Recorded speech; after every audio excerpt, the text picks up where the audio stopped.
Hi friends, ఇదైతే మోతికాకండి. ఈరోజు morning నేను వాకింగ్కి వెళ్ళినప్పుడు అయితే అక్కడ చెట్టుని చూశాను. ఇదైతే నేను చిన్నగా ఉన్నప్పుడు 20 ఇయర్స్ బ్యాక్ అయితే వీటిని కుట్టేవాళ్ళు మా పక్కింటి వాళ్ళు అయితే. ఇంకా ఆ చెట్టుని చూసినప్పుడు అయితే నేను కూడా అనుకున్నాను, ఇవి తీసుకెళ్ళి అయితే పిల్లలకి చూపిద్దాము అనేసి అయితే వీటితో నేను కూడా కుడుతున్నాను. ఇప్పుడైతే ప్లేట్స్ అవి చూపిస్తున్నాను. ఇదేందైతే వాళ్ళు ఎండబెట్టి నీళ్లు చల్లి కుట్టేవాళ్ళు. నేను చిన్నగా ఉన్నప్పుడు చూసిన అది గుర్తుకొచ్చింది చెట్టుని చూడగానే. మళ్ళీ ఏంటంటే మన పిల్లలకి కూడా చూపించాలి కదా అనేసి అయితే ఒక ఐడియా అయితే నా బ్రెయిన్లో అనిపించింది.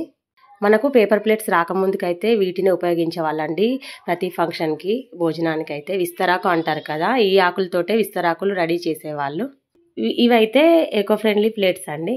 వీటిని ఉపయోగించడం ఏంటంటే ఆరోగ్యానికి కూడా చాలా మంచిది. అప్పట్లో ఇవే తినేవాళ్ళు, వీటినే ఫంక్షన్లలో వాడేవాళ్ళు. ఇప్పుడైతే మొత్తం పేపర్ ప్లేట్స్ అయితే వాడుతున్నారు. రోగాలు కూడా ఎక్కువనే తయారవుతున్నాయి. ఇవైతే మా పిల్లలకి చూపించడానికే తెచ్చినాను నేను. దానికోసం అయితే తయారు చేసి కూడా చూపిస్తున్నాను. ఎందుకంటే మా పిల్లలు కూడా చూడాలి, నేర్చుకోవాలి, ఇట్లాంటి మర్చిపోకుండా ఉండాలనేసి అయితే నేను ఇట్లా ఏదైనా నేను చిన్నప్పుడు చూసిన ఏవైనా కనిపిస్తే తీసుకొచ్చి అయితే పిల్లలకి చూపిస్తాను. ఈ విధంగా కుట్టడం కూడా మర్చిపోయినాను. ఫస్ట్ అయితే రివర్స్లో కుట్టాను, ఇంకా మళ్ళీ గుర్తు చేసుకొని అయితే ఈ విధంగా కుడుతున్నాను. రివర్స్లో అంటే మనం వేప పుల్లలతోటే కుడతామండి. ఇది ఆయుర్వేదికంగా కూడా ఉపయోగపడుతుంది. మనకు వేప ఎంతో మంచిది. ఈ ఇస్తరాకుల్లో వేప కర్రలతోటే కుడతాము. ఈ వేప పుల్లలు కూడా మేమైతే సమ్మర్లో అయితే దాచిపెట్టుకుంటామండి, ఇట్లా రాలుతాయి కదా. ఎందుకంటే మన వినాయక చవితికి అవి ఉపయోగిస్తాము, నైవేద్యం పెట్టడానికి, కుట్టడానికి అయితే వీటిని ఉపయోగిస్తాం కాబట్టి అవి ఉన్నాయి నా దగ్గర.